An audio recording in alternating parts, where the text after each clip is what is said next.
여름을 나는 동안 나도 모르는 사이에 확 나빠지는 또 하나는 바로 골다공증을 부르는 골밀도입니다. 약해진 골밀도로 가을철 갑작스러운 야외 활동을 하게 되면 바로 낙상, 골절로 이어질 수 있습니다.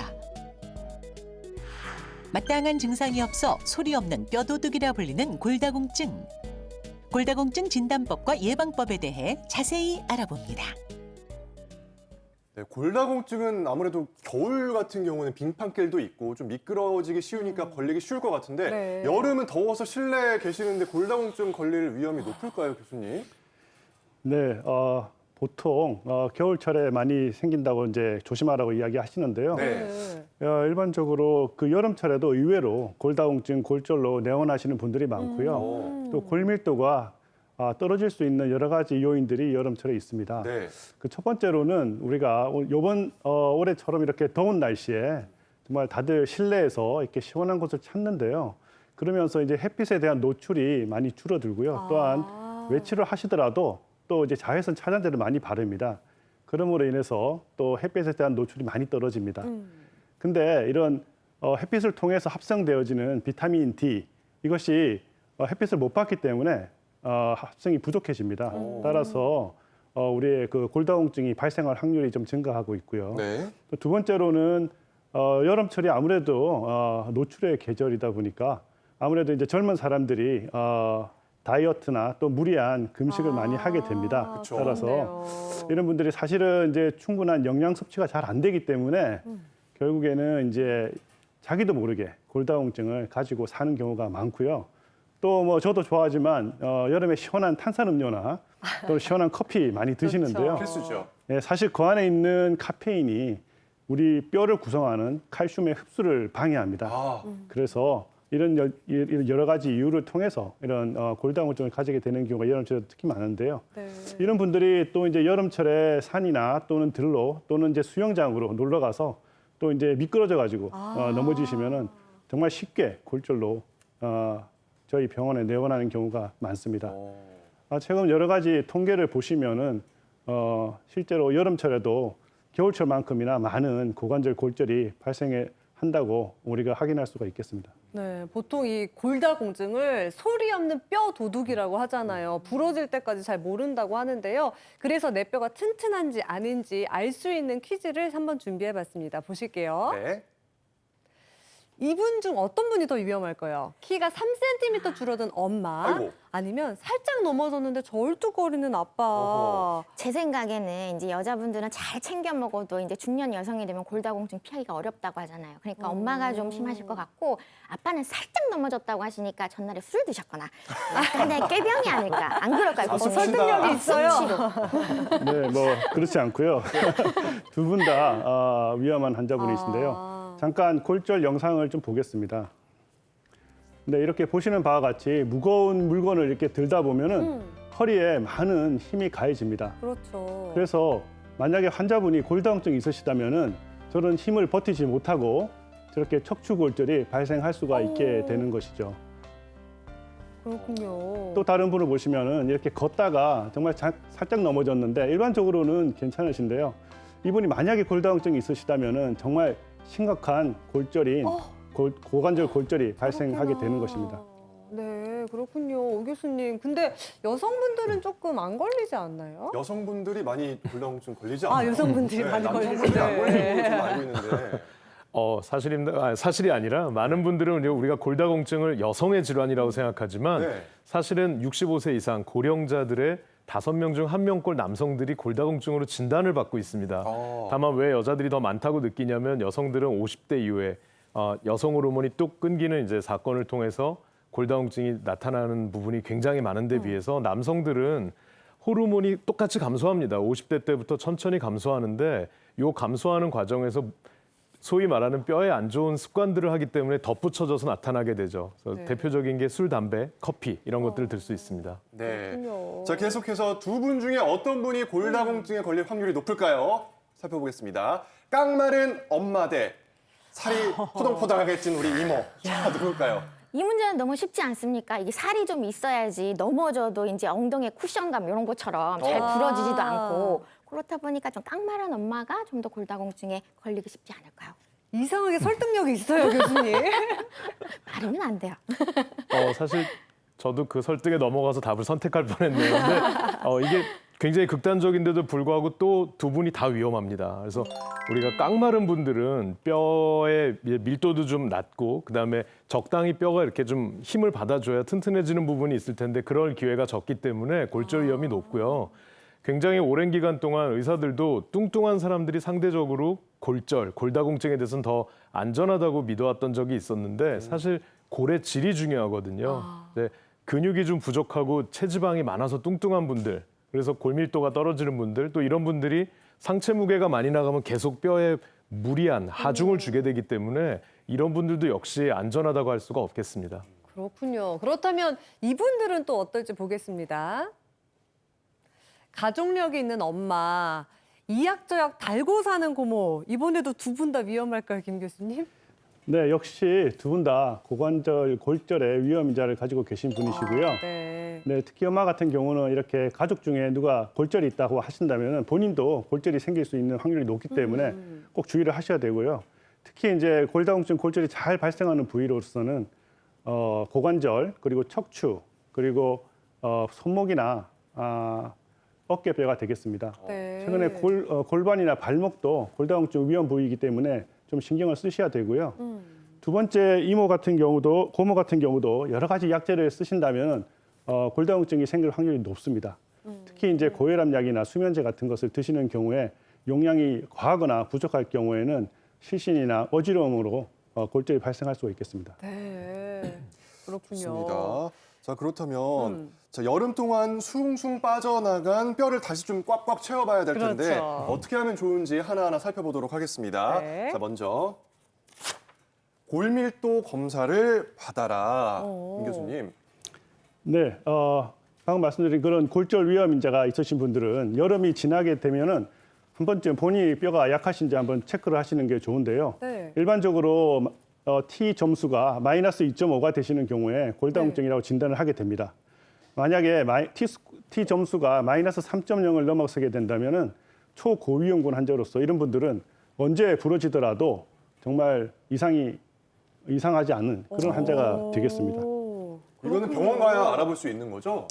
수치는. 그렇죠. 예, 병원에 가서 우리가 이제 골밀도 검사 기기를 이용해서 우리가 측정을 하게 되고요. 또 이런 분들은 워낙 골절 위험이 높기 때문에 골다공증 치료를 적극적으로 하셔야 되고요. 실제 골다공증 치료 적극적으로 하시게 되면 한 80% 정도에서 골절을 예방할 수 있기 때문에 꼭 적극적으로 치료를 강구드립니다. 네, 고위험군 같으신 경우에 병원에 자주 가셔서 수치를 좀 알아보시는 게 좋겠고요. 두 번째, 꽉꽉 채우는 비법은요. 칼슘, 비타민 D 밥상을 차려라네요.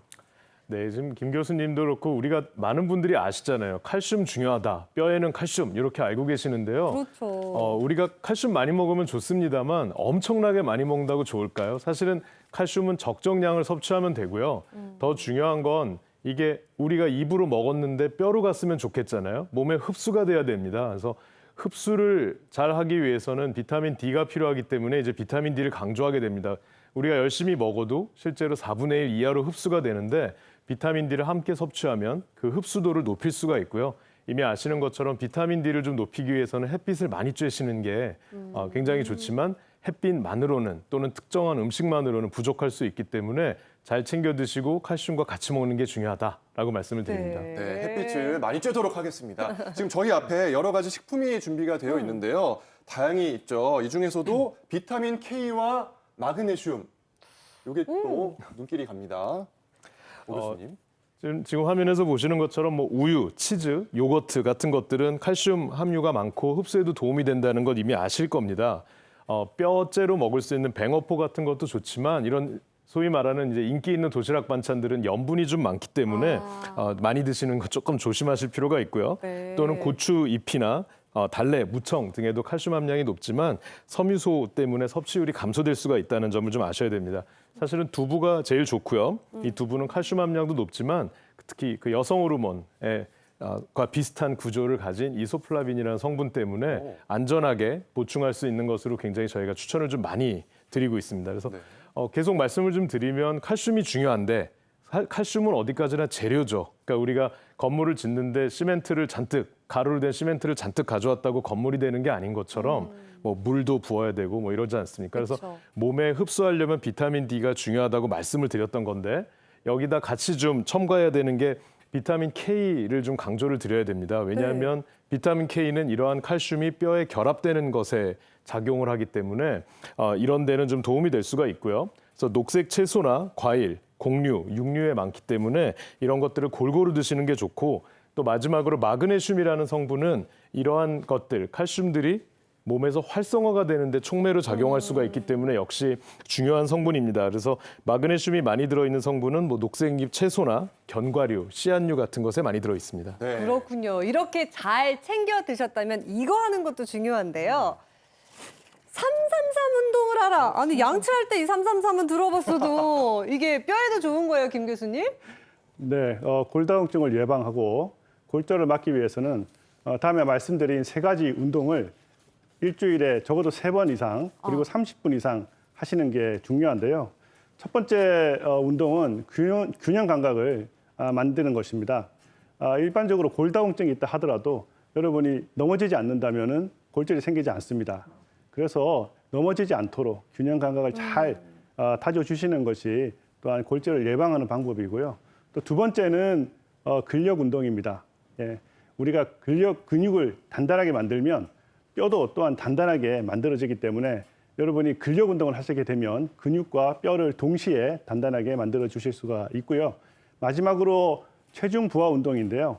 우리가 체중이 부하가 되면 뼈가 스스로 단단하게 만드는 그런 성질이 있습니다. 그래서 여러분들이 체중 부하를 꾸준하게 하시면은 아주 더 단단하고 튼튼한 뼈를 만드실 수가 있겠습니다. 네, 그렇다면 뼈를 튼튼하고 단단하게 만드는 333 운동을 한번 배워보도록 하겠습니다. 네. 이가람 트레이너 나와주시고요. 서보벨 씨 함께 배워볼까요? 네, 혀가 아닌 뼈를 튼튼하게 하는 방법 배워보도록 하겠습니다. 네.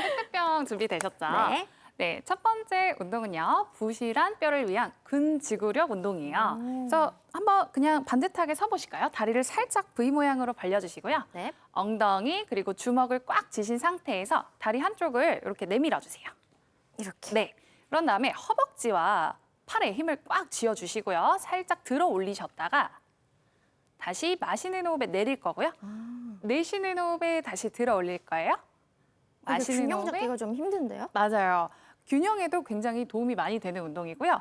만약에 가동 범위가 잘 안 나오신다면 조금만 들었다가 다시 내려주셔도 굉장히 효과적입니다. 무리해서 들지 않아도 되는. 맞아요. 같이 한번 해보실게요. 네. 시작. 하나, 마시고, 둘, 그렇죠. 반듯한 자세 유지하시면서 넷, 좋아요. 하나만 더 할게요. 다섯. 반대쪽도 한번. 네.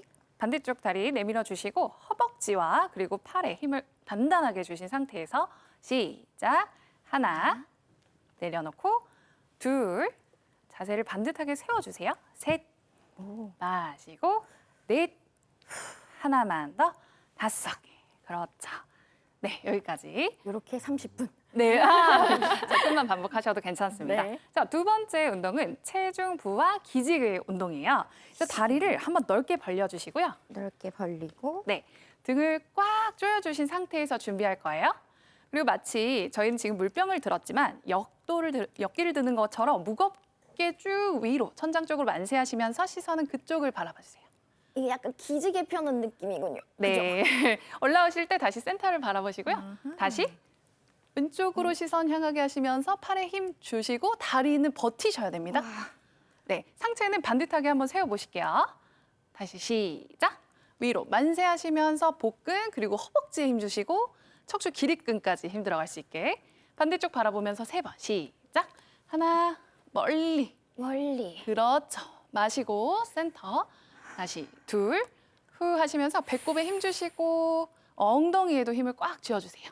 몸 방향은 변하지 않게 하나만 더 만세하시면서 허벅지가 흔들리지 않게 버티시는 것이 포인트입니다. 이게 버티는 게 힘든 것 맞아요. 같아요. 우리보다. 그래서 체중 부하를 실어주시고요. 버티는 힘을 굉장히 강화시킬 수 있는 운동이에요.